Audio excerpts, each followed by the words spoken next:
സകല ലോകത്തിന്റെയും രാജാവും എന്റെ കർത്താവുമായ നമ്മുടെ ദൈവം വാഴ്ത്തപ്പെട്ടവർ. ആ ധന്യവും നിസ്തുല്യമായ നാമത്തിൽ എല്ലാ പ്രിയപ്പെട്ടവർക്കും ഒരിക്കൽ കൂടെ എന്റെ വന്ദനത്തെ ഞാൻ അറിയിക്കുന്നു. ഒപ്പം ഈ ദൈവവചന പഠനത്തിലേക്ക് ഇവരെ ഹാർദമായി സ്വാഗതം ആശംസിക്കുകയും ചെയ്യുന്നു. തിരക്കുകളുടെ നടുവിലും നമുക്ക് ഒരുമിച്ച് ദൈവവാദപ്പെടുത്തിലായിരിക്കാൻ ദൈവം തരുന്ന അവസരങ്ങൾക്കായി സ്തോത്രം.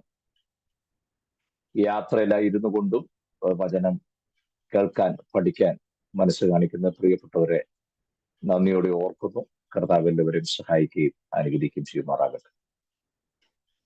കഴിഞ്ഞ ക്ലാസ്സുകളിൽ ചിന്തിച്ചു കൊണ്ടിരുന്ന വിഷയത്തിന്റെ തുടർച്ചയായി നമുക്ക് അതേ തിരുവഴുത്ത് നിന്നുകൊണ്ട് മുന്നോട്ട് പോകാം എന്ന് ഞാൻ ദൈവകൃപ ശരണപ്പെടുന്നു.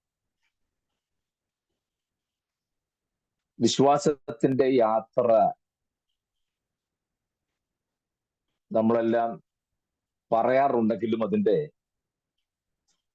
തനതായ ആഴം ആരാഞ്ഞറിഞ്ഞ് ക്രിസ്തുവിനെ മുന്നോട്ട് നയിക്കാൻ നമ്മൾ വളരെ ശ്രദ്ധിക്കണം. അതായിരുന്നു നമ്മുടെ ടോപ്പിക്. ആ വിശ്വാസത്തിന്റെ യാത്ര എന്നുള്ള വിഷയം അബ്രഹാമിന്റെയും ഇസ്ഹാക്കിന്റെയും യാക്കോബിന്റെയും ജീവിതത്തിൽ പഠിക്കുക എന്നുള്ളതാണ് നമ്മുടെ ലക്ഷ്യം. നമുക്ക് അങ്ങനെ തന്നെ മുന്നോട്ട് നീങ്ങാം.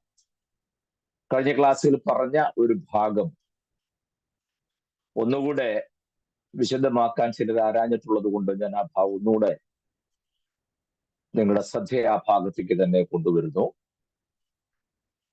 ഒന്ന് രണ്ട് പേര് എനിക്ക് മെസ്സേജ് ഇട്ടൊക്കെ ചോദിച്ചു, ആ ഭാഗം ഒന്നുകൂടെ ഒന്ന് പറയാമോ, വിശദമാക്കാമോ. സംഖ്യാപുസ്തകം 32-ാം അധ്യായത്തിൽ നിന്നും വളരെ വിശദമായ ചില പാഠങ്ങൾ നമ്മൾ ചിന്തിച്ചിരുന്നു. അത് നിങ്ങളുടെ എല്ലാം മനസ്സിലുണ്ട് ഞാൻ കണക്കാക്കുന്നു. മോശ ജനത്തെയും കൊണ്ട് വന്ന് യോർദാൻ കടന്ന് അക്കരെ കയറാൻ ശ്രമിക്കുമ്പോൾ രൂബേന്യരും ഗാദ്യരും അതിൽ കുറെ കൂടെ നിർബന്ധം കാണിച്ചത് ഗാദ്യരാണ്. ഞങ്ങളെ യോർദാന്റെ അക്കരയ്ക്ക് കൊണ്ടുപോകരുതേ, ഞങ്ങൾ ഇക്കരെ പാർത്തുകൊള്ളാം എന്ന് പറഞ്ഞു. തേരഹും കൂട്ടരും വന്ന് ഹാരാനിൽ പാർത്ത ഭാഗം വിശദമാക്കിയപ്പോഴാണ് ഞാൻ ഈ ഭാഗം അതിനോട് ചേർത്ത് പറഞ്ഞത്. അത് നിങ്ങളുടെ ഓർമ്മയിലുണ്ടെന്ന് ഞാൻ കണക്കാക്കുന്നു. ഞാൻ അങ്ങോട്ട് ഇറങ്ങിപ്പോകുന്നില്ല. അങ്ങോട്ട് നമുക്ക് വിഷയം മുന്നോട്ട് കൊണ്ടുപോകാൻ ഇനിയും സമയം കൂടുതൽ വേണ്ടി വരും. അതുകൊണ്ട് ഞാൻ അങ്ങോട്ട് പോകുന്നില്ല. അതേ ആശയത്തിൽ നിന്നുകൊണ്ടാണ് സംഖ്യാപുസ്തകം 32-ാം അധ്യായം ഞാൻ വിശദമാക്കിയത്. നിങ്ങൾ എല്ലാവരും നന്നായി ശ്രദ്ധിക്കണം. ഇതൊരു വിടുതൽ ശുശ്രൂഷയോ ഒന്നുമല്ല. നമ്മൾ ദൈവജനത്തിൽ വേരൂന്നി വളരാൻ നമ്മെ പ്രാപ്തമാക്കുന്ന ഒരു ശുശ്രൂഷ മാത്രമാണ് ഞാൻ ചെയ്യുന്നത്. എന്നെ സംബന്ധിച്ചോളം വിടുതൽ കിട്ടുമോ കിട്ടാതിരിക്കുമോ എന്റെ വിഷയമേ അല്ലത്. ഞാൻ ഒരിക്കലും അതിന്റെ പുറകെ ഓടുന്ന ആളുമല്ല. വിടുതൽ തരുവാണെങ്കിൽ ദൈവം തരട്ടെ, അതില്ലെങ്കിലും സന്തോഷം. അത്രയുള്ള എന്റെ രീതി. ഓക്കെ, ഞാൻ നിങ്ങളുടെ മനസ്സ് പഠിപ്പിക്കാൻ വേണ്ടി പറഞ്ഞതല്ല, ശ്രദ്ധ വേണമെന്ന് ഞാൻ ഉദ്ദേശിച്ചുള്ളൂ. അപ്പോൾ ആ 32-ാം അധ്യായം സംഖ്യാപുസ്തകത്തിലെ ജനം അക്കരയ്ക്ക് പോകാതെ, പ്രത്യേകിച്ച് രൂപനും ഗാദിനും, ബാക്കിയുള്ളവരെല്ലാം അക്കരയ്ക്ക് പോകാൻ സന്നദ്ധരാകുന്നു. പക്ഷേ ഗൗരവത്തോടെ അറിയേണ്ട ഭാഗം ഞാൻ ഇതിനോട് ചേർന്ന് വിശദമാക്കാം.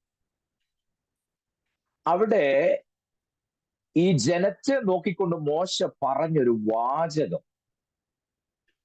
32-ാം അധ്യായത്തിന്റെ 14-ാമത് വാക്യത്തിൽ എടുത്തത് വായിക്കണേ. സംഖ്യാപുസ്തകം 32-ാം അധ്യായത്തിന്റെ 14-ാമത് വാക്യം. എന്നാൽ ഇസ്രായേലിന്റെ നേരെ യഹോവയുടെ കോപം ഇനിയും വർദ്ധിപ്പിക്കാൻ തക്കവിധം നിങ്ങളുടെ പിതാക്കന്മാർക്ക് പകരം നിങ്ങൾ പാപികളുടെ ഒരു കൂട്ടമായി എഴുന്നേറ്റിരിക്കുന്നു. മതി, നിങ്ങൾ പാപികളുടെ ഒരു കൂട്ടമായി എഴുന്നേറ്റിരിക്കുന്നു. ഞാൻ ആ വാക്യം വായിച്ച് വല്ലാതെ അത്ഭുതപ്പെട്ടു.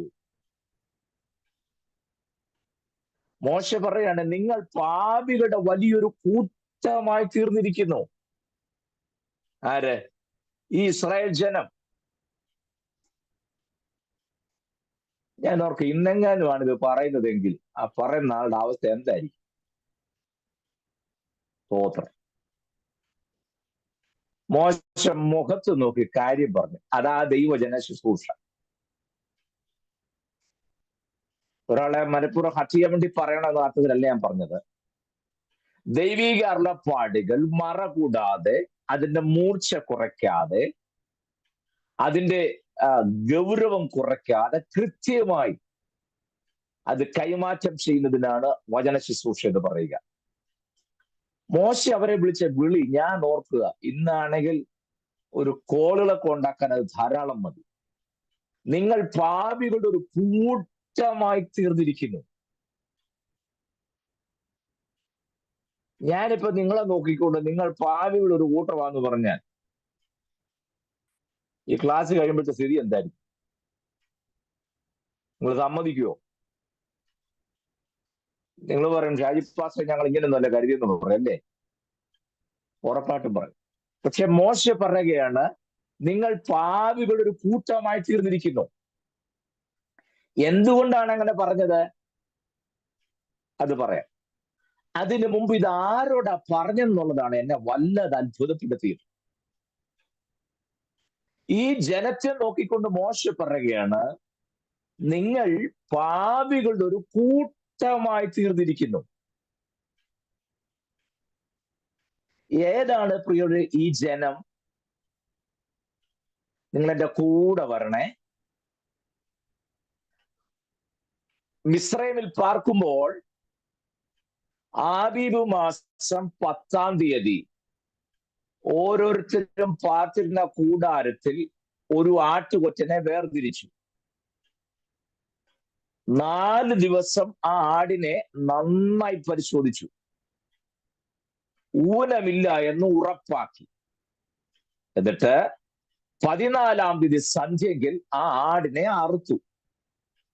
അതിന്റെ രക്തം ഒട്ടും കളയാതെ പാത്രത്തിൽ രക്തം ശേഖരിച്ചു. ആ രക്തത്തിൽ ഈസോപ്പ് ചെടിയുടെ തണ്ട് മുക്കി ആ രക്തം കട്ടളപ്പടിമേലും കുറുപടിമേലും രക്തം അടയാളമാക്കി ഇട്ടു. ആ കൂടാരത്തിനകത്തിരുന്നു കൊണ്ട്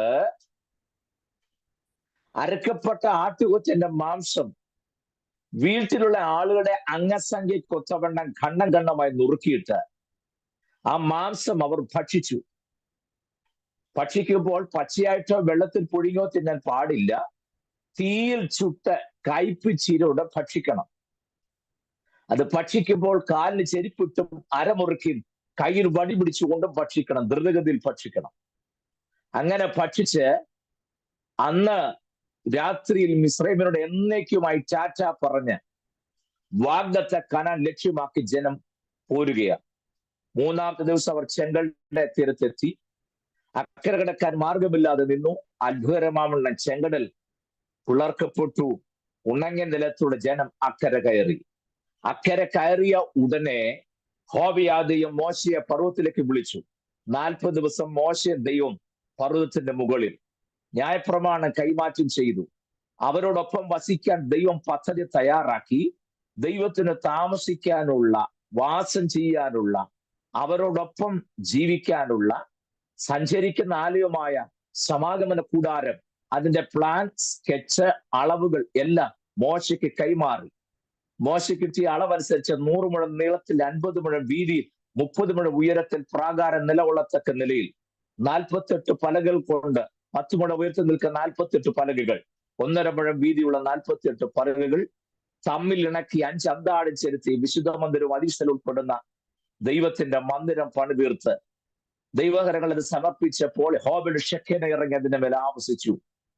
അങ്ങനെ ഓരോ ദിവസവും ദൈവത്തിന്റെ സാന്നിധ്യം അക്ഷരികമായതിൽ അനുഭവിച്ച് ജനം മുന്നോട്ട് നീങ്ങവേ, അവർക്ക് വിരുദ്ധമായിരുന്ന ശത്രുവിന്റെ നടുവിൽ നിന്നും അവരെ രക്ഷിക്കാൻ അവരെ പിൻപറ്റുന്ന സൈന്യങ്ങളെ ഒരു കാരണവശാലും തന്റെ ജനത്തെ കാണാതെ വണ്ണം, തൊടാതെ വണ്ണം അവരുടെ നടുവിൽ ദൈവത്തിന്റെ മേഘം ഇറങ്ങി നിന്നു.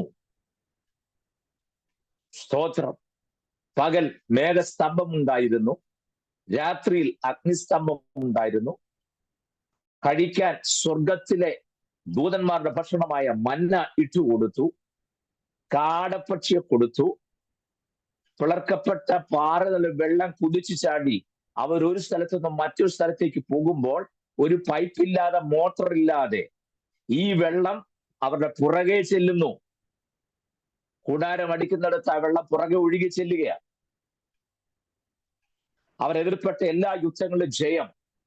ഇങ്ങനെ ഒന്നിനു പിറകെ 1, 2, 3, 4 എണ്ണി തിട്ടപ്പെടുത്താൻ കഴിയാതെ വണ്ണം ദൈവപ്രവർത്തികൾ അക്ഷരികമായി നേരിട്ട് അനുഭവിച്ചറിഞ്ഞ്, മന്ന ഭക്ഷിച്ച്, പക്ഷിയെ ഭക്ഷിച്ച്, സമാഗമന കൂടാരത്തിലെ ദൈവസാന്നിധ്യം അനുഭവിച്ച്, പുരോഹിതന്മാരുടെ ശുശ്രൂഷയ്ക്ക് സാക്ഷ്യം വഹിച്ച്, ഒരു ദിവസമല്ല 2 ദിവസമല്ല 40 വർഷം മരുഭൂമിയിൽ യാത്ര ചെയ്ത് വന്ന ജനത്തെ നോക്കിക്കൊണ്ട് മോശ പറയുന്നു, നിങ്ങൾ പാപികളുടെ വലിയൊരു കൂട്ടമായി തീർന്നിരിക്കുന്നു.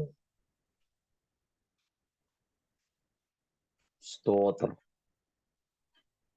ഈ ജനത്തെ നോക്കി ആ ദൈവം വിളിച്ചത് നിങ്ങൾ പാപികളുടെ ഒരു കൂട്ടമാണ്.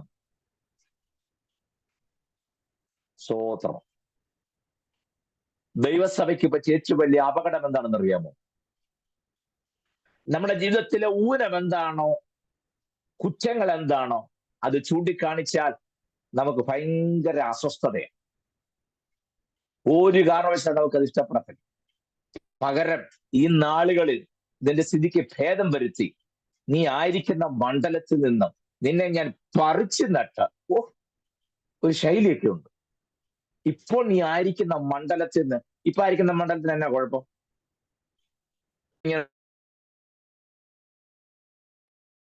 സ്തോത്രം. പറിച്ചു നടന്ന് സ്ഥിതിക്ക് വ്യത്യാസം വരുത്തി, നീ അറിയാത്ത ജനത്തിന് നടുവിൽ ഞാൻ നിന്നെ മാനിക്കാൻ പോവുക. എന്തോ ഗുണം? അതുകൊണ്ട് എന്ത് ഗുണമാ ഉള്ളത്? ഇതൊന്നും വേണ്ടെന്നല്ലേ നമ്മൾ തെറ്റിദ്ധരിക്കരുത്. അങ്ങനെയുള്ള ശൈലി കേൾക്കുന്നതാണ് നമുക്കിഷ്ടമെങ്കിൽ, ഇവിടെ ഇതെല്ലാം അനുഭവിച്ച, പെസഹ ആചരിച്ച, ചോരത്തളി ആചരിച്ച, അക്ഷരികമായി ദൈവസാന്നിധ്യം അനുഭവിച്ച, സംഹാരദൂതന്റെ പിടിയിൽ നിന്നും അത്ഭുതകരമാവണ്ണം വിടുതൽ പ്രാപിച്ച്, ചെങ്കടൽ കടന്നക്കര കയറി മന്ന ഭക്ഷിച്ച് ദൈവസാന്നിധ്യം അക്ഷരികമായി അനുഭവിച്ചറിയുന്ന, ദൈവത്തിന്റെ കരുതൽ ഓരോ ദിവസവും അനുഭവിച്ചു കൊണ്ടിരുന്ന ജനത്തെ നോക്കി മോശ വിളിച്ചു പറയാ, നിങ്ങൾ പാപികളുടെ ഒരു കൂട്ടമായി തീർന്നിരിക്കുന്നു. വലിയ കൂട്ടമൊക്കെയാ, പക്ഷെ നിങ്ങൾ ആരും ദൈവപ്രസാദമുള്ളവരല്ല. നിങ്ങൾ പാപികളുടെ ഒരു കൂട്ടമായി തീർന്നിരിക്കുന്നു. സ്തോത്രം. ഞാൻ അത് തന്നെയാണ് ചോദിക്കാൻ ആഗ്രഹിക്കുന്നത്. നമ്മളെ നോക്കി ദൈവം എന്ത് സാക്ഷ്യമാണ് പറയാനുള്ളത്? വിശദമാക്കാം. എടുത്ത എബ്രായ ലേഖനം 3-ാം അധ്യായം 8 മുതലുള്ള വേദഭാഗ്യം. എബ്രായ ലേഖനം 3-ാം അധ്യായം 8 മുതലുള്ള വേദഭാഗം.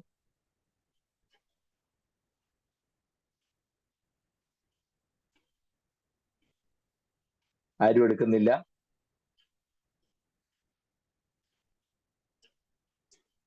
രാജേന്ദ്ര മാത്രമേ ഉള്ളോ? ഇന്ന് നിങ്ങൾ അവന്റെ ശബ്ദം കേൾക്കുന്നുവെങ്കിൽ, അവന്റെ ശബ്ദം കേൾക്കുന്നുവെങ്കിൽ, മരുഭൂമിയിൽ വെച്ചു പരീക്ഷാ ദിവസത്തിലെ മത്സരത്തിൽ എന്ന പോലെ നിങ്ങളുടെ ഹൃദയം കഠിനമാക്കരുത്. അവിടെ വെച്ച് നിങ്ങളുടെ പിതാക്കന്മാർ എന്നെ പരീക്ഷിച്ച് 40 ആണ്ട് എന്റെ പ്രവൃത്തികൾ കണ്ടിട്ടും എന്നെ ശോധന ചെയ്തു. അതുകൊണ്ട് എനിക്ക് ആ തലമുറയോട് നീരസമുണ്ടായി. അവർ എപ്പോഴും തെറ്റിപ്പോകുന്ന ഹൃദയമുള്ളവർ എന്നും എന്റെ വഴികൾ അറിയാത്തവർ എന്നും ഞാൻ പറഞ്ഞു. അവർ എന്റെ സ്വസ്ഥതയിൽ പ്രവേശിക്കുകയില്ല എന്ന് ഞാൻ എന്റെ ക്രോധത്തിൽ സത്യം ചെയ്തു. സഹോദരന്മാരെ, ജീവനുള്ള ദൈവത്തെ നിങ്ങൾ ആ ഭാഗം ശ്രദ്ധിക്കണേ. ലിസേന്റെ വായിച്ചത് വളരെ കറക്റ്റ് ആണ്. ഞാൻ ഒന്നുകൂടെ വായിക്കാം. ലിസേന്റെ 8-ാം വാക്യം വരെ വായിച്ചു. ഞാൻ സമയത്തിന്റെ പരിമിതി കൊണ്ട് അങ്ങോട്ട് പോകുന്നില്ല. 9-ാമത്തെ വാക്യം ഞാൻ വായിക്കാം. അവിടെ വെച്ച് നിങ്ങളുടെ പിതാക്കന്മാർ എന്നെ പരീക്ഷിച്ചു, 40 ആണ്ട് എന്റെ പ്രവൃത്തികളെ കണ്ടിട്ടും എന്നെ ശോധന ചെയ്തു. ആരെ? ദൈവത്തെ. 40 ആണ്ട് എന്റെ പ്രവർത്തികളെ കണ്ടിട്ടും അവർ എന്നെ ശോധന ചെയ്തു. അടുത്ത വാക്ക്, അതുകൊണ്ട് എനിക്ക് ആ തലമുറയോട് നീരസമുണ്ടായി. അടുത്ത വാക്ക്, അവർ എപ്പോഴും തെറ്റിപ്പോകുന്ന ഹൃദയമുള്ളവർ എന്നും എന്റെ വഴികളെ അറിയാത്തവർ എന്നും ഞാൻ പറഞ്ഞു. അവർ എന്റെ സ്വസ്ഥതയിൽ പ്രവേശിക്കില്ല എന്ന് ഞാൻ എന്റെ ക്രോധത്തിൽ സത്യം ചെയ്തു. ഈ വാക്യൊക്കെ എന്തോ മൂർച്ചയുള്ള വാക്യങ്ങളാണെന്നറിയാമോ? ഞാൻ 9-ാം വാക്യം വരെ അന്ന് ശ്രദ്ധിക്കണേ. അവിടെ വെച്ച് നിങ്ങളുടെ പിതാക്കന്മാർ എന്നെ പരീക്ഷിച്ചു, 40 ആണ്ട് എന്റെ പ്രവൃത്തികളെ കണ്ടിട്ടും എന്നെ ശോധന ചെയ്തു. 40 വർഷം ദൈവപ്രവൃത്തി കണ്ട ജനം ദൈവത്തെ വിശ്വസിക്കാതെ ഇപ്പോഴും ദൈവത്തെ ശോധന ചെയ്യുക. അവിടെയൊക്കെ കുറേയേറെ വിശദമാക്കിയ കൊള്ളാന്ന് എനിക്കുണ്ട്. പക്ഷെ അങ്ങനെ വന്നാൽ ഞാൻ അബ്രഹാമിനെ ആരാൻ നിർത്തിയിട്ടല്ലേ പോന്നിരിക്കുന്നത്. ഇനിയിപ്പോ തിരിച്ച് അവിടെ ചെല്ലാൻ പറ്റുമെന്ന് എനിക്ക് അറിഞ്ഞുകൂടാ. പറ്റട്ടെ, ഇല്ലെങ്കിൽ ഇത് ഈ ഭാഗം വിശദമാക്കാം. കണ്ടോ, 40 ആണ്ട് ദൈവപ്രവൃത്തി കണ്ടിട്ടും അവർ ദൈവത്തെ ശോധന ചെയ്തു. അതുകൊണ്ട് എനിക്ക് ആ തലമുറയോട് നീരസമുണ്ടായി. ഇനി ആ പറഞ്ഞ കാര്യം ശ്രദ്ധിക്കണം. 40 ആണ്ട് നമ്മുടെ ദൈവത്തിന് ആ ജനത്തോട് നീരസമുണ്ടായി. ഞാൻ ചോദിക്കട്ടെ, ദൈവത്തിന് നീരസമുണ്ടായി, ഞാൻ സമ്മതിച്ചു. ഈ ദൈവത്തിന് നീരസമുണ്ടായി എന്നുള്ള കാരണത്താൽ ഒരൊറ്റ ദിവസമെങ്കിലും മന്ന മുടങ്ങിയോ?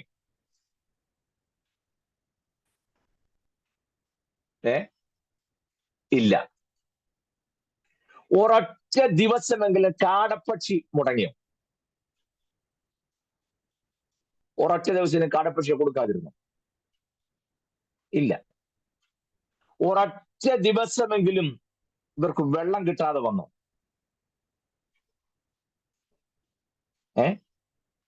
ഇല്ല.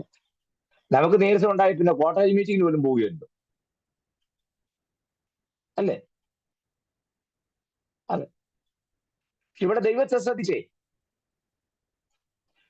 അവരോട് നീരസമുണ്ടായി, എന്റെ സ്വസ്ഥതയിൽ പ്രവേശിക്കില്ലെന്ന് സത്യവും ചെയ്തു. സത്യം ചെയ്ത് നമ്മളായിരുന്നു, ദൈവം തമ്പുരാൻ തന്നെയാ പറഞ്ഞ. ഒരെണ്ണം അക്കരെ കയറിയത് പറഞ്ഞു.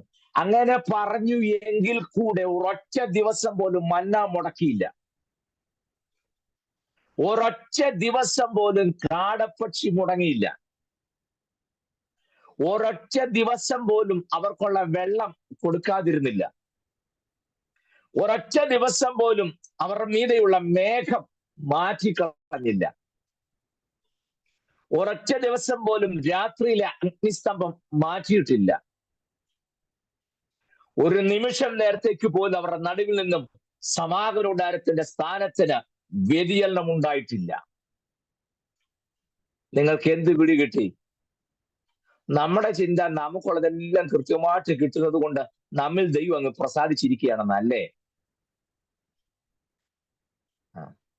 സ്തോത്രം. ഇതാണ് ഞാനും ഇപ്പോഴത്തെ ഉപദേശിമാരുമായിട്ട് ഒക്കാത്തത്.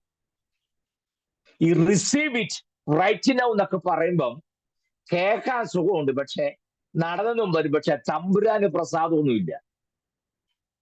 മനസ്സിലാകുന്നുണ്ടോ? മന്ന കുറെ വാരിയെടുത്തത് കൊണ്ടോ, കാടയെ പിടിച്ചെടുത്തത് കൊണ്ടോ, പിളർക്കപ്പെട്ട പാറയിൽ നിന്ന് കുതിച്ചാടിയ വെള്ളം ആവശ്യത്തിലധികം കുടിച്ചത് കൊണ്ടോ, ശേഖരിച്ചത് കൊണ്ടോ, മേഘത്തിന്റെ കീഴിലായതുകൊണ്ടോ, കൂടാരം നടുക്കുള്ളത് കൊണ്ടോ ദൈവം നിന്നിൽ പ്രസാദിക്കുന്നു എന്ന് ചിന്തിക്കരുത്. Praise the Lord. ഞാൻ എങ്ങനെയാണ് ഇത് കൂടുതൽ വിശദമാക്കാൻ എനിക്ക് അറിഞ്ഞുകൂടാ. ഇതെല്ലാം കൃത്യമായി ലഭിക്കുന്നതിലൂടെ ഞാനും നിങ്ങളും ദൈവത്തിന്റെ പ്രസാദത്തിനകത്താണെന്ന് ചിന്തിക്കരുത്. ഇവിടാണ് നിങ്ങൾ ശ്രദ്ധിക്കേണ്ടത്. 40 ആണ്ട് ആ ജനത്തോട് നീരസമുണ്ടായിരുന്നിട്ടും ദൈവത്തിന്റെ ഭാഗത്ത് നിന്ന് കിട്ടേണ്ടതെല്ലാം ദൈവം കൊടുത്തു. അപ്പോഴും ദൈവത്തിന് അവരോട് നീരസമാണെന്നുള്ളത് നിങ്ങൾ മനസ്സിലാക്കേണ്ടത്. അല്ല, ദൈവത്തിന് അവർ പ്രസാദമായെന്നല്ല. പോരെങ്കിൽ അവരാരും എന്റെ സ്വസ്ഥതയിൽ പ്രവേശിക്കില്ലെന്ന് കർത്താവ് സത്യവും ചെയ്യും. കണ്ടോ? ഇവിടാണ് ദൈവത്തിന്റെ മഹാസ്നേഹവും കരുണയും നിങ്ങൾ അറിയേണ്ടത്. കണ്ടോ? ഇവരുടെ തനി സ്വഭാവം അറിയാവുന്ന കാലത്ത് പോലും ഒരൊറ്റ ദിവസം പോലും ദൈവത്തിന്റെ ഭാഗത്തുള്ള നന്മയ്ക്കോ അനുഗ്രഹത്തിനോ ആ ഡിവൈൻ പ്രൊവിഷനോ യാതൊരു മുടക്കവും വന്നിട്ടില്ല. കണ്ടോ? ഞാൻ അടുത്ത ഭാഗത്തേക്ക് വരുന്നതിന് മുമ്പ് അവിടെ ഒരുമിച്ചോടെ നിൽക്കട്ടെ. ഞാൻ അവർക്ക് വേണ്ടുന്നതെല്ലാം കൊടുക്കുമ്പോഴും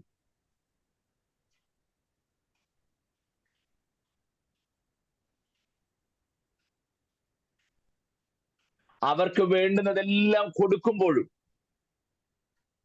എല്ലാം ആവശ്യത്തിലധികം നൽകുമ്പോഴും ആ സമൂഹത്തോട്, ജനത്തോട് ദൈവത്തിന്റെ നീരസമാണ് അവരിൽ ദൈവം പ്രസാദിച്ചില്ല എന്ന് മറന്നു പോകരുത്. ഞാൻ ചോദിക്കട്ടെ, നമ്മൾ ഞായറാഴ്ച സഭയിൽ എഴുന്നേറ്റ് എന്ന സാക്ഷ്യം പറയല്ലേ, കഴിഞ്ഞ രാഴ്ചവട്ടക്കാലം ദൈവം എനിക്ക് നല്ലവനായിരുന്നു, വല്ലവനായിരുന്നു, അത്ഭുതമായി എന്റെ കുടുംബത്തെ പോച്ചിപ്പുറത്തെ കണ്ണിനെ കണ്ണിലിരുന്നും കാലിലെ വീഴ്ചയിൽ നിന്നും പ്രാണനെ മരണത്തിൽ നിന്നും വിടുവിച്ചു, എന്നെയും എന്റെ കുടുംബത്തെ കാത്തു സൂക്ഷിച്ചു, വീണ്ടും എന്റെ വിശ്വാസ നിലപ്പിലൂടെ എല്ലാ ദൈവങ്ങൾക്കും വേണ്ടി പ്രാർത്ഥിക്കുന്ന അപേക്ഷിച്ചുകൊണ്ട് എന്റെ സാക്ഷ്യം ഇരുന്നുള്ളൂ. ഇതല്ലേ നമ്മുടെ സാക്ഷ്യം? അല്ല വേറൊന്നും പറയാനില്ലല്ലോ. ഇത്രയും നമ്മുടെ സാക്ഷ്യം. ഇനി ഓക്കെ, അത്രയും പറഞ്ഞാൽ മതി. അത് തന്നെ പറയാൻ ആൾക്കാർക്ക് ഇപ്പൊ താല്പര്യമൊന്നുമില്ല. പിന്നെ കുറച്ചുപേരാരെങ്കിലും ഇത്രയും പറയും. എന്റെ ചോദ്യം ഇതൊന്നുമല്ല. നമ്മൾ എഴുന്നേറ്റ് ദൈവത്തിനെ പറഞ്ഞില്ലേ, കഴിഞ്ഞ ആഴ്ച വട്ടക്കാലം ദൈവം എനിക്ക് നല്ലവനായിരുന്നു, വല്ലഭനായിരുന്നു. Very good. എന്റെ ചോദ്യം, ഈ ദൈവം എപ്പോഴാണ് നമുക്ക് മോശക്കാരനായിരുന്നിട്ടുള്ളത്?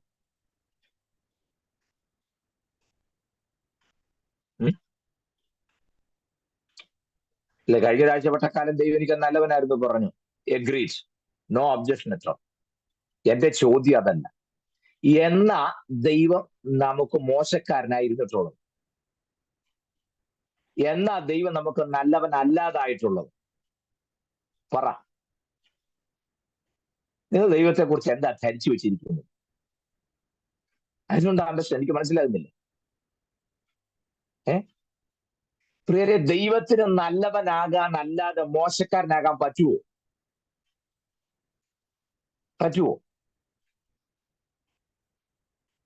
അവന് തന്റെ സ്വഭാവം ത്യജിപ്പാൻ കഴിയുകയില്ല. വാക്യം അങ്ങനെയാണ്. വീണ്ടും പറഞ്ഞവൻ ഗതിഭേദത്താൽ ആച്ഛാദനമില്ലാത്തവൻ എന്ന് പറഞ്ഞാൽ എന്താ? സാഹചര്യങ്ങൾക്കനുസരിച്ച് മാറുന്നവനല്ല ദൈവം. നമ്മളെ അവസരത്തിനൊത്ത് കാല് മാറ്റി ചവിട്ടുന്നത്. ദൈവം അത് ചെയ്യില്ല. സ്തോത്രം. യഹോവയ്ക്ക് സ്തോത്രം ചെയ്വീൻ, അവൻ നല്ലവനല്ലോ, അവന്റെ ദയ എന്നേക്കുമുള്ളത്. നമ്മൾ അങ്ങനെയല്ലേ പാടുന്നത്? ദേവാദി ദൈവത്തിന് സ്തോത്രം ചെയ്വീൻ, അവൻ നല്ലവനല്ലോ, അവന്റെ ദയ എന്നേക്കുമുള്ളത്. നമ്മുടെ താഴ്ച നമ്മെ ഓർത്തവനെ, അവന്റെ ദയ എന്നേക്കുമുള്ളത്.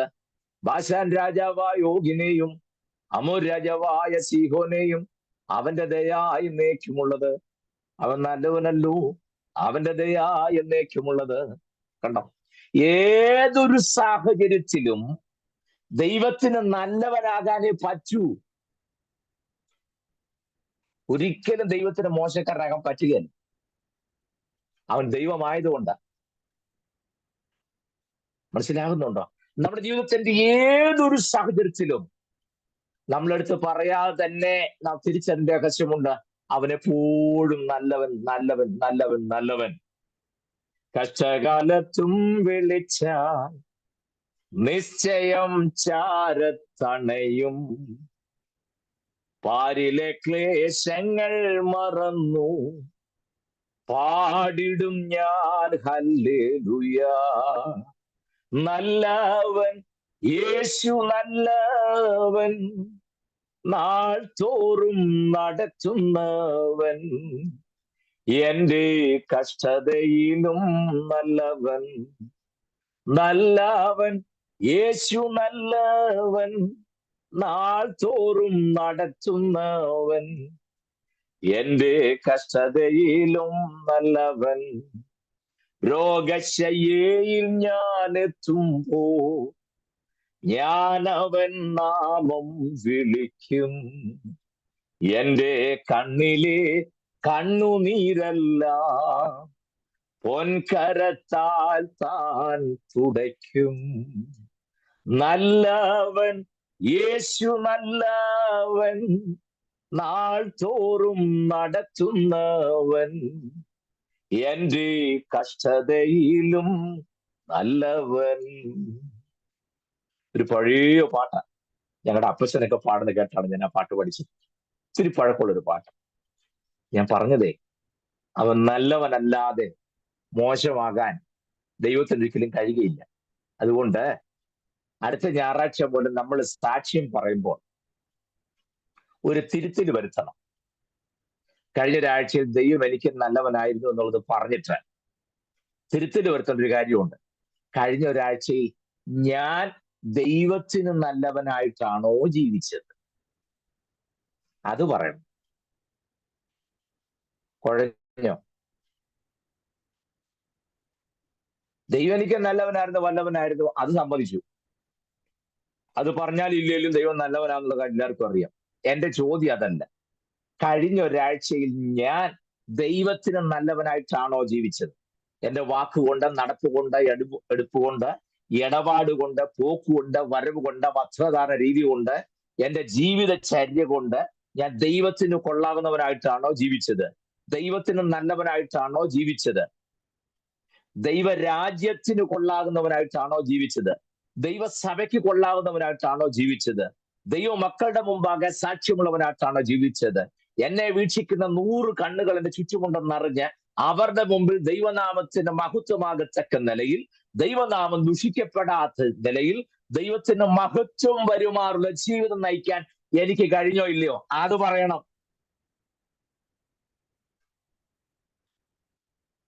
സ്തോത്രം. ഇനി അടുത്ത ആഴ്ച ആർക്കും സാക്ഷ്യവും കാണുകയില്ല. ഇല്ലേലും കുഴപ്പമില്ല, ഉണ്ടെങ്കിൽ ഇത് പറഞ്ഞാൽ മതി. കൃപ വന്ന അന്ന് മുതൽ കഴിഞ്ഞ ഒരാഴ്ച വട്ടക്കാൽ, നമുക്ക് ഇനി 2 വട്ടക്കാലം ഇല്ലെങ്കിൽ നമ്മൾ കുഴഞ്ഞു. കഴിഞ്ഞ ഒരാഴ്ച വട്ടക്കലോ ഈ ഒരാഴ്ച വട്ടക്കലും. ഈ വട്ടക്കലം പോയാൽ നമ്മുടെ ഇടപാട് തീർന്നില്ല. ഇനി ഞാനായിട്ട് വട്ടക്കലം ഒന്ന് മാറ്റുന്നില്ല, ഇരുന്നോട്ടെ.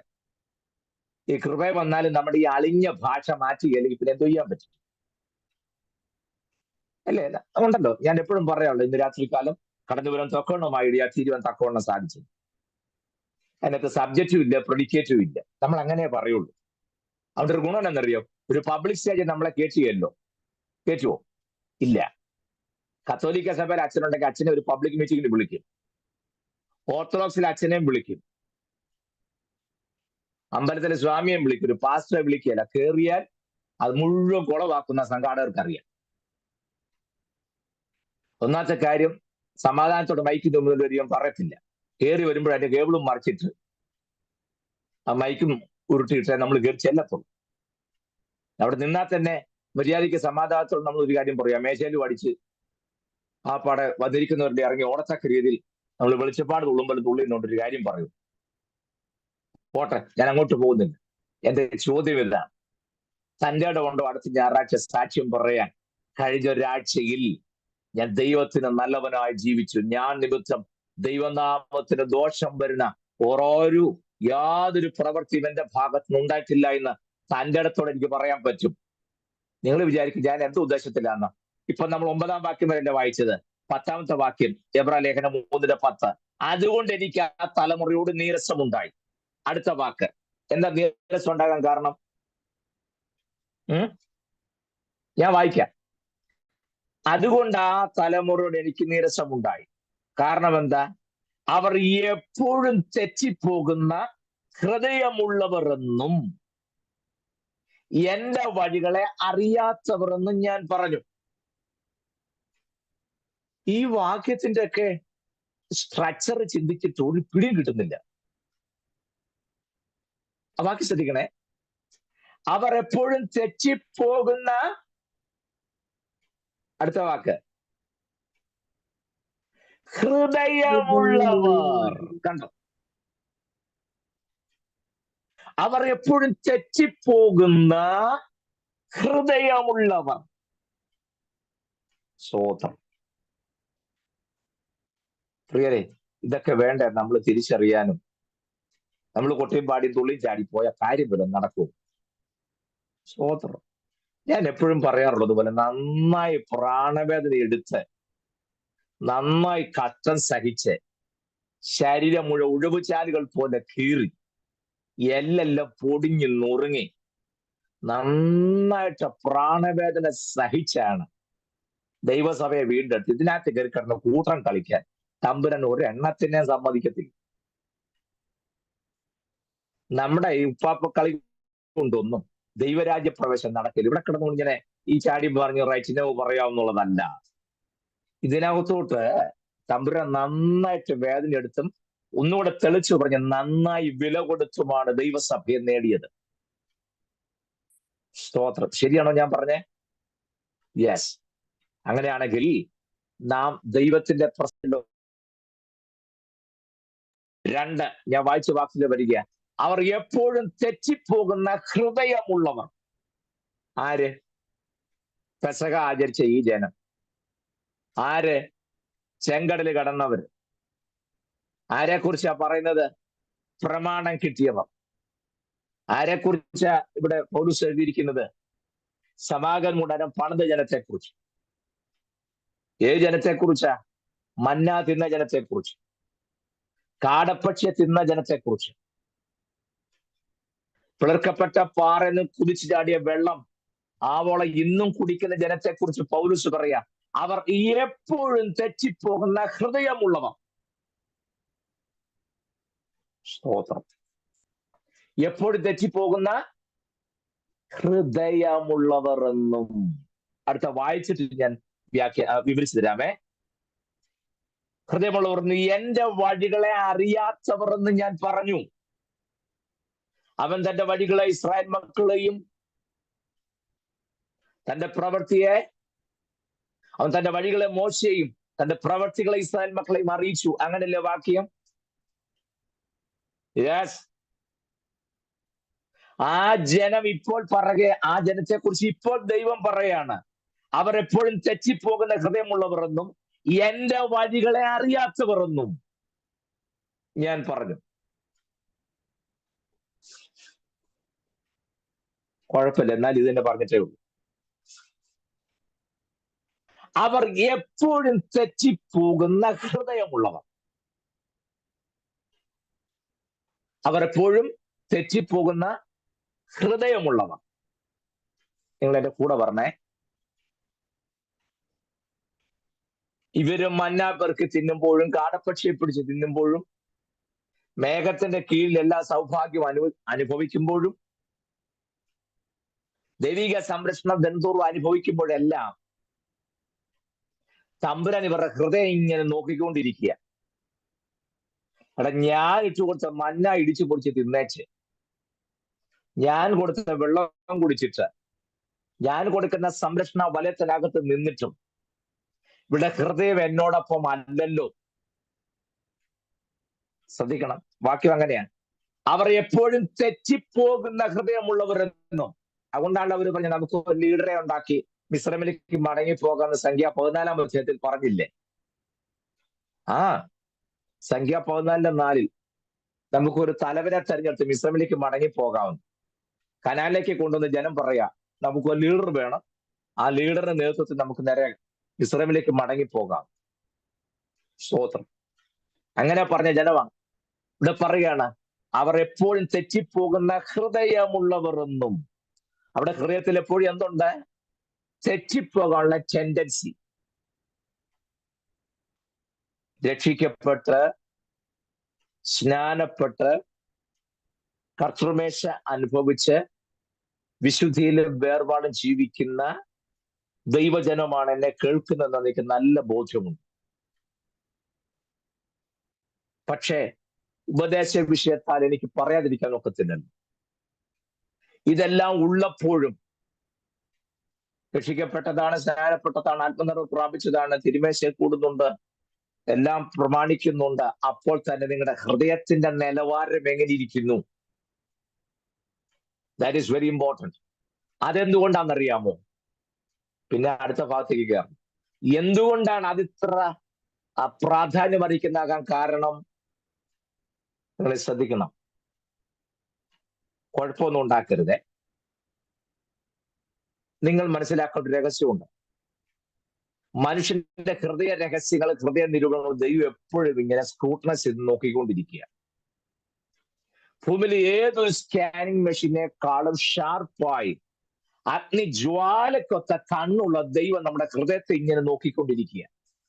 ഈ ക്ലാസ്സിൽ ഇങ്ങനെ കേട്ട് പോയിന്റ് എഴുതിയെടുക്കുമ്പോഴും തലയാട്ടുന്ന സമയത്തും ഹൃദയ നിരൂപണം എങ്ങനെയാണെന്ന് ദൈവം നോക്കുക.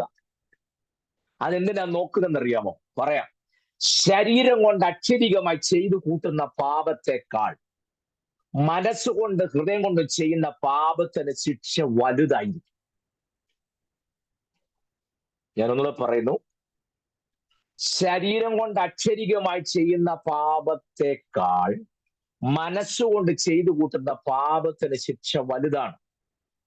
കാരണം ശരീരം കൊണ്ട് അക്ഷരികമായി ചെയ്തു കൂട്ടാവുന്നതിന്റെ 10 മടങ്ങ് പാപം മനസ്സുകൊണ്ട് ഹൃദയം കൊണ്ടും ചെയ്തു കൂട്ടാൻ പറ്റും. You got it what I am saying? ഞാൻ പറഞ്ഞൊക്കെ മനസ്സിലാകുന്നുണ്ടോ? അക്ഷരികമായി ശരീരം കൊണ്ട് ചെയ്തു കൂട്ടാൻ പറ്റുന്നതിനേക്കാൾ എത്രയോ മ്ലേച്ഛമായതും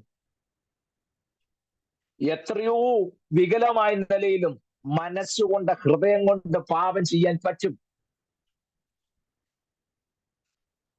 സ്തോത്രം. അത് മനസ്സിലാക്കാൻ 2 ഉദാഹരണം ഞാൻ പറയാം, അപ്പൊ ഇത് പിടികിട്ടും. ഈ ദാവീദ് രാജാവ് കാട്ടിലൂടെ ഇങ്ങനെ ആരേഖം മേയിച്ചു നിൽക്കുന്ന സമയത്ത് തന്റെ തീരുമാനം എന്താ അറിയാമോ? ഞാൻ കാലത്തും ഉച്ചയ്ക്കും സന്ധ്യയ്ക്കും എന്റെ സങ്കടം ബോധിപ്പിച്ച് കരയും, അവൻ എന്റെ പ്രാർത്ഥന കേൾക്കും. ഉറപ്പിച്ചു പറയും, കാലത്തും ഉച്ചയ്ക്കും സന്ധ്യയ്ക്കും ഞാൻ എന്റെ സങ്കടം ബോധിപ്പിച്ച് കരയും. ഇതായിരുന്നു ദാവീദിന്റെ തീരുമാനം കാട്ടിലായിരുന്ന സമയത്ത്. കാട്ടിൽ നിന്നുള്ള സ്ഥിതിയൊക്കെ മാറി താൻ രാജാവിന്റെ സിംഹാസനത്തിലേക്ക് വന്ന് രാജാവായി മാറിക്കഴിഞ്ഞപ്പോൾ ഈ എടുത്ത തീരുമാനമൊക്കെ പുള്ളി അങ്ങ് മറന്നുപോയി. കാലത്തും ഉച്ചയ്ക്കും സന്ധ്യയ്ക്കും സങ്കടം ബോധിപ്പിച്ച് കരയെന്ന് പറഞ്ഞ കക്ഷി സന്ധ്യയ്ക്ക് പുലാത്തിക്കൊണ്ടിരിക്കുക മട്ടുപ്പാവിലൂടെ. സന്ധ്യക്ക് പ്രാർത്ഥിക്കുന്നതായിട്ട് പുള്ളി നേരത്തെ തീരുമാനിച്ചു. ഇപ്പൊ പ്രാർത്ഥനയൊന്നുമില്ല, സന്ധ്യ പാണ്ട് ഉലാത്താൻ പോയിരിക്കുക. മട്ടുപ്പാവിൽ ഉലാത്തിക്കൊണ്ടിരിക്കുന്ന സമയത്താണ് താഴെ കുളിക്കുന്ന ഒരു സ്ത്രീയെ കണ്ടു, ബത്ശേബ. അവളിൽ അനുരക്തയായി ദാവീദ് അവളോടൊപ്പം ശയിക്കുന്ന രംഗം നമ്മൾ തിരുവചനത്തിൽ കാണുന്നുണ്ട്. അഥവാ ദാവീദ് അക്ഷരികമായി പാപം ചെയ്യും. നാദാപ്രവാചകൻ എന്ന് വിരൽ ചൂണ്ടി പറഞ്ഞു, ആ മനുഷ്യൻ നീ തന്നെയാണ്. എനിക്ക് പറയാനുള്ള കാര്യം, ആ ദാവീദ് ദൈവമുമ്പാകെ നെടുമ്പാടും വീണ് കരഞ്ഞ് തന്റെ കുറവുകളെല്ലാം ഏറ്റു പറഞ്ഞു കഴിഞ്ഞപ്പോൾ അവന്റെ പാപങ്ങൾ ദൈവം ക്ഷമിച്ചെന്ന് മാത്രമല്ല, ദാവീദിനെ കുറിച്ച് പറഞ്ഞ ആഫ്റ്റർ ഗോഡ്സ് ഓൺ ഹാർട്ട്, ദൈവത്തിന്റെ ഹൃദയപ്രകാരമുള്ളവൻ എന്ന് പറഞ്ഞു.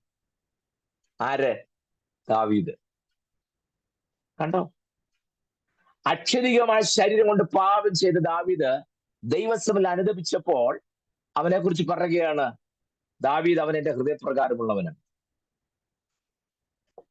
എന്നാൽ മറ്റൊരാളെ ചൂണ്ടിക്കാണിക്കാം, പേര് ലൂസിഫർ. അങ്ങനെ മലയാളം പുസ്തകത്തില്ല, പക്ഷെ ഇംഗ്ലീഷിലുള്ളതുകൊണ്ട് ഞാൻ അങ്ങനെ പറയും. സൃഷ്ടിയുടെ ആരംഭം മുതൽ ദൈവസിംഹാസനത്തിന്റെ മുൻപിൽ നിന്ന് തന്റെ ചിറകൾ വിടർത്തുമ്പോൾ മനോഹരമായി മ്യൂസിക് സിസ്റ്റം സൗണ്ടുകൾ വരുന്നു. ദൈവത്തെ പാടി പുകഴ്ത്തി ദൈവത്തിന്റെ മഹത്വം കരയിച്ചുന്ന സംഘത്തിന്റെ ലീഡറായി നിന്നവനാണ് ലൂസിഫർ. ഒരു ദിവസം അവന്റെ മനസ്സിൽ തോന്നി, ശ്രദ്ധിക്കണം, ഞാൻ അത്യുന്നതിന് മീതെ കയറും, ഞാൻ എന്റെ സിംഹാസനം അവിടെ വെക്കും, അവിടെ ഇരുന്ന് ഞാൻ വാണരുളും. അടുത്ത വാക്ക്, എന്നല്ലോ നീ ഹൃദയത്തിൽ നിരൂപിച്ചത്. അവൻ ചെയ്തോ? ഇല്ല. അവൻ മനസ്സിൽ നിരൂപിച്ചതേ ഉള്ളൂ, ഞാൻ അച്ഛന്റെ മീതെ കയറും, എന്റെ സിംഹാസനം അവിടെ വെക്കും, അവിടെ ഇരുന്ന് ഞാൻ വാണരുളും. എന്നല്ലോ നീ ഹൃദയത്തിൽ നിരൂപിച്ചത്. ആ ഹൃദയത്തിൽ നിരൂപിച്ച ഉടൻ തന്നെ സകല ഹൃദയ രഹസ്യങ്ങളെ അറിയുന്ന ദൈവം അവനെ അന്നേരം വെട്ടി താഴിട്ടു. ഞാൻ ചോദിക്കട്ടെ, ഇത്രമാത്രം അവന് വെട്ടി താഴിടാൻ ഞാൻ എന്താ തെറ്റാ ചെയ്തത്? അവൻ ചെയ്തില്ലല്ലോ. അവന്റെ മനസ്സിൽ അങ്ങനെ ഒരു തോന്നലുണ്ടായി, അത്രയല്ലേ ഉള്ളൂ. അല്ലാതെ അവൻ ചെയ്തോ? നമ്മൾ തന്നെ പറയുന്നത്, അവൻ ചെയ്തോ? ഇല്ലല്ലോ. അവന്റെ മനസ്സിൽ അങ്ങനെ ഒരു തോന്നലുണ്ടായി, അതിനിപ്പോ ഇത്രമേൽ സഹിക്കാൻ വയ്യാത്തതിരിക്കുന്നു.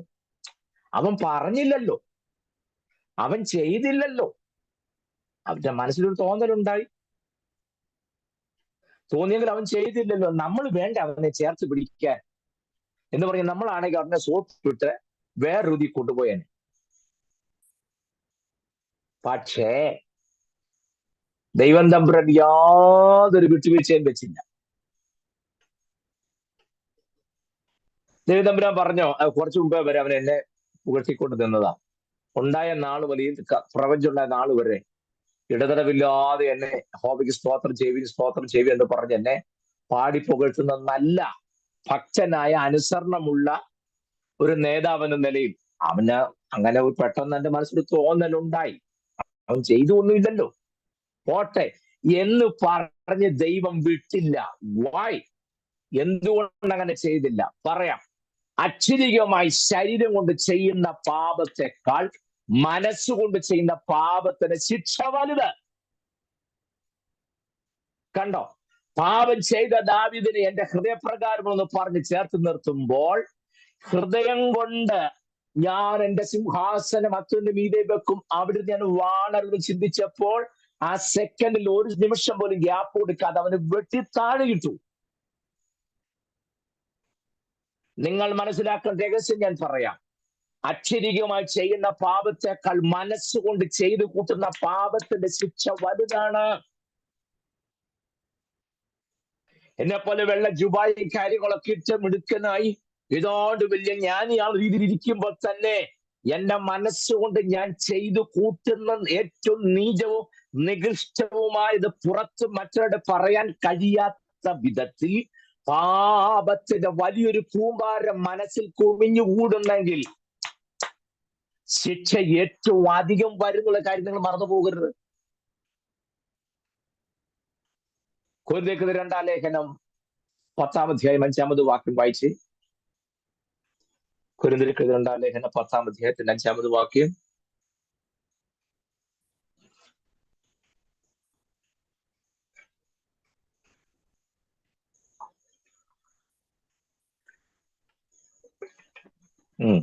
നിങ്ങളുടെ അനുസരണം തികഞ്ഞു വരുമ്പോൾ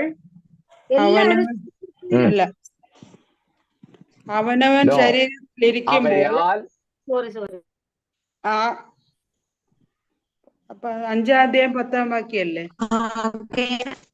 അവയാൽ ഞങ്ങൾ സങ്കല്പങ്ങളും ദൈവത്തിന്റെ 10-ാം അധ്യായം 5-ാമത് വാക്യം. വായിച്ചോളൂ. അവയാൽ ഞങ്ങൾ സങ്കല്പങ്ങളും വിരോധമായി പോകുന്ന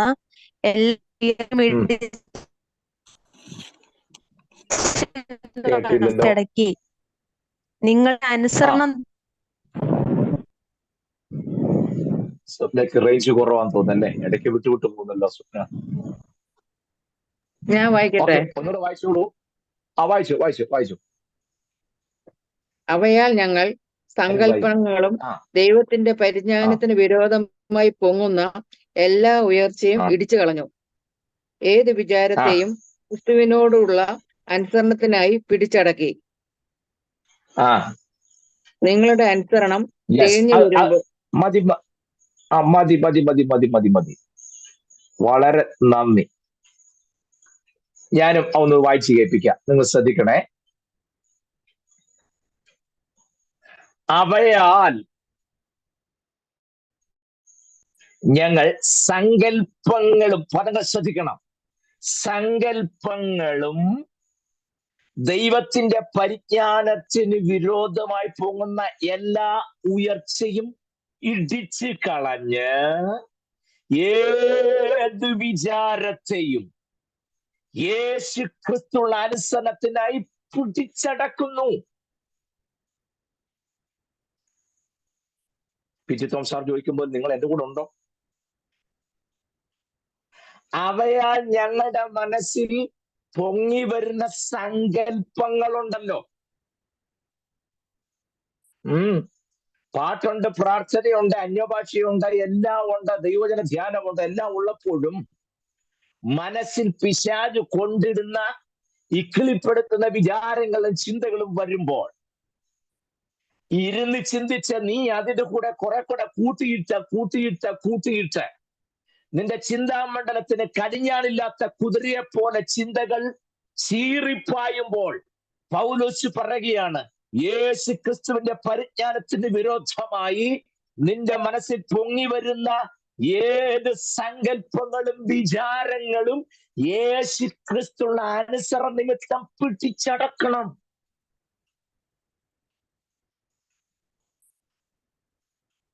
ഒരു കുഞ്ഞുങ്ങളെ സ്തോത്രം പറഞ്ഞില്ല, സ്വപ്ന ആമയും പറഞ്ഞു.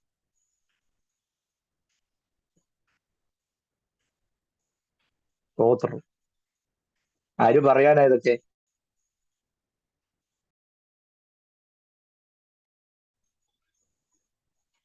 എനിക്കറിയാം, ഇതൊന്നും ഒരു ഉപവാസ പ്രാർത്ഥനയിലും ആരും പറയാൻ പോകുന്നില്ല, സഭായത്തിൽ ഒരു കാരണവശാലും പറയാൻ പോകുന്നില്ല. സഭായത്തിൽ ചെല്ലിനെ കഴിഞ്ഞ ആഴ്ച കിട്ടിയതിന്റെ ബാക്കി വാങ്ങിക്കാൻ വേണ്ടിയാണ്. കുറെ കൂടെ ഈ നാളുകളിൽ നിന്നെ വിശാലതയിലേക്ക് കൊണ്ടുവന്നു. എടാ, ഇപ്പൊ ഉള്ളതിനകത്ത് തന്നെ നിന്നെ സഹിക്കാൻ മേല ദൈവത്തിന്. അപ്പോഴാ നിന്നെ നീ വിശാലതയിലേക്ക് കൊണ്ടുവരും. സ്തോത്രം. നിങ്ങൾ വിചാരിക്കും ഷാജിപ്പാസ്ക്ക് വിശാലതയൊന്നും ഇഷ്ടമില്ല. അല്ലല്ല, ദൈവം വിശാല തരുമ്പോൾ അത് എത്രത്തോളം ദൈവരാജ്യത്തിന് പ്രയോജനപ്പെടുന്നുള്ളതാ എന്റെ ചിന്ത.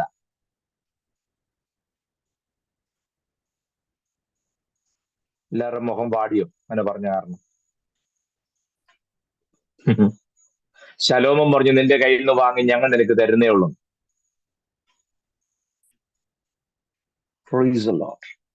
മനസ്സിലായോ എന്താ എബ്രായർക്കാർക്ക് ഇത് പറയാൻ കാരണം?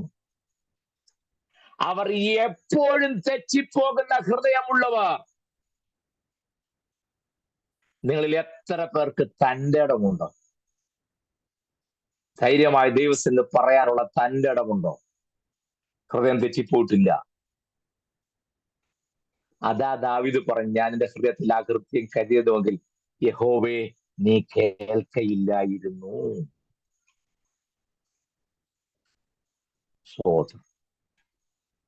ഹൃദയ നിരൂപണങ്ങളെ ദൂരത്ത് നിഗ്രഹിക്കുന്ന ഒരു നല്ല കൃപ. തൃക്കണ്ണിന് മറഞ്ഞിരിക്കുന്നൊന്നുമില്ലല്ലോ. സ്വർഗവും തൃക്കണ്ണിന് നിർമ്മലമല്ലല്ലോ. സകലവും മുമ്പിൽ നഗ്നവും മലർന്നതുമായിരിക്കുന്നു. പറ, ഈ ജനം ആട്ടുകൊന്റെ കിത്താൽ വിടുതൽ പ്രാപിച്ചു പോന്നവരല്ലേ? അതെ. ചെങ്കടലിൽ കിടന്ന് സ്നാനമേറ്റ് മോശയോട് ചേർന്നവരല്ലേ? അതെ. മന്ന ഭക്ഷിച്ച് കാടപ്പക്ഷിയെ തിന്ന് കൂട്ടായ്മ ആചരിച്ചു പോയവരല്ലേ? അതെ. പെരുന്നാളും വഴിപാടും നിയമങ്ങളും കൽപ്പനകളും ഒക്കെ മോശ മുഖാന്തരം സീനാമിലെ ദൈവം തമ്പുരാൻ കൂട്ടം നേരിട്ട് പ്രാപിച്ചവരല്ലേ? അതെ. പകൽ മേഘസ്തംഭം, രാത്രി അഗ്നിസ്തംഭം ഇവരുടെ മേലുള്ളതല്ലേ? എല്ലാം ഉണ്ടെന്നേ. പക്ഷേ ആ ജനത്തെ നോക്കിക്കൊണ്ട് ദൈവം പറയുകയാണ്, അവർ എപ്പോഴും തെറ്റിപ്പോകുന്ന ഹൃദയമുള്ളവർ. സ്തോത്രം. അതാ ഞാൻ പൗലുസിന്റെ വായിൽ ചൂണ്ടിക്കാണിച്ചത്.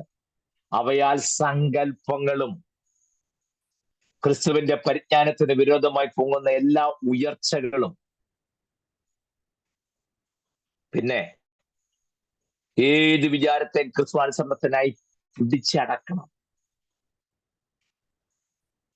നിങ്ങൾ ആലോചിച്ചിട്ട് പറ, മനസ്സിൽ പൊങ്ങി വന്ന എല്ലാ വിചാരത്തെയും യേശു ക്രിസ്തു അനുസരണ ഹേതുവായി പിടിച്ചടക്കാൻ കഴിയുന്നുണ്ടോ? പിടിച്ചടക്കാൻ. സ്തോത്രം. ഞാൻ കഴിഞ്ഞ മുമ്പിലത്തെ ക്ലാസ്സിലാന്ന് തോന്നുന്നു, നമുക്കത് കഴിയണം. ആത്മനിറവ് പ്രാപിച്ച് പരിശുദ്ധാത്മാ പ്രാപിച്ച ഒരു ദൈവം തന്നെ കഴിയുന്നില്ല എന്നുണ്ടെങ്കിൽ പ്രാപിച്ച ആത്മാവിൽ എനിക്ക് വിശ്വാസമില്ല. കാരണം ആത്മാവിനെ പ്രാപിച്ചവരാണെങ്കിൽ ഗലാത്യ ലേഖനം 5-ാം അധ്യായം 22-21 വാക്യങ്ങൾ പറയുമ്പോൾ 21 വാക്യത്തിന്റെ ഏറ്റവും ഒടുവിൽ വരുമ്പോൾ സന്തോഷ, സമാധാനം, ദീർഘക്ഷമ, ദയ, പരോപകാരം, വിശ്വസ്ത, സൗമ്യത കഴിഞ്ഞിട്ട് ഇന്ദ്രിയ ജയം, ഇംഗ്ലീഷ് സെൽഫ് കൺട്രോൾ, സ്വയം നിയന്ത്രണം. ആത്മാവിനെ പ്രാപിച്ചൊരു ദൈവത്തിന്റെ ഉള്ളിൽ യേശുക്രിസ്തുവിന്റെ പരിജ്ഞാനത്തിന് വിരോധമായി ഏതെങ്കിലും വിചാരങ്ങളോ സങ്കല്പങ്ങളോ ഉയർച്ചകളോ വന്നാൽ യേശുക്രിസ്തുവിന്റെ അനുസരണ ഹേതുവായി പിടിച്ചടക്കാൻ കഴിയുന്ന സെൽഫ് കൺട്രോൾ ആത്മനിറവ് പ്രാപിച്ച ഒരു ദൈവത്തിന് ഉണ്ടാകും. ഇല്ലെങ്കിൽ പ്രാപിച്ച ആത്മാവാണെന്ന് എനിക്ക് സംശയവും. സ്തോത്രം. ഞാൻ പറഞ്ഞ മനസ്സിലായോ? അത് കഴിയുന്നില്ല എന്നുണ്ടെങ്കിൽ പ്രാപിച്ച ആത്മീയം, പ്രാപിച്ച ആത്മാവ് ഏതാണെന്നുള്ള കാര്യത്തിൽ നമുക്ക് വലിയ സംശയവും. സമയം പോയതുകൊണ്ട് ഞാൻ ഇവിടെ ഒതുക്കുക. ദൈവം വെച്ച് നമുക്ക് ബാക്കി കാര്യങ്ങൾ അടുത്ത ക്ലാസ്സിൽ ചിന്തിക്കേണ്ടതായിട്ടുണ്ട്. ഞാൻ പറഞ്ഞ് നിങ്ങൾക്ക് മനസ്സിലായോ? ഇവരെപ്പോഴും തെറ്റിപ്പോകുന്ന ഹൃദയമുള്ള ജനം. പറയാ, അവരെന്റെ വഴികളെ അറിയുന്നില്ലെന്ന് മാത്രമല്ല, ഇങ്ങനെയുള്ള അവരുടെ ക്വാളിറ്റി പറയും. ഒന്ന്, അവരെപ്പോഴും തെറ്റിപ്പോകുന്നവരാണ്. പിന്നെ എന്റെ വഴികളെ അറിയാത്തവരാണ്. അതുകൊണ്ട് തന്നെ അവർ എന്റെ സ്വസ്ഥതയിൽ പ്രവേശിക്കില്ലെന്ന് ഞാൻ എന്റെ ക്രോധത്തിൽ സത്യം ചെയ്യും.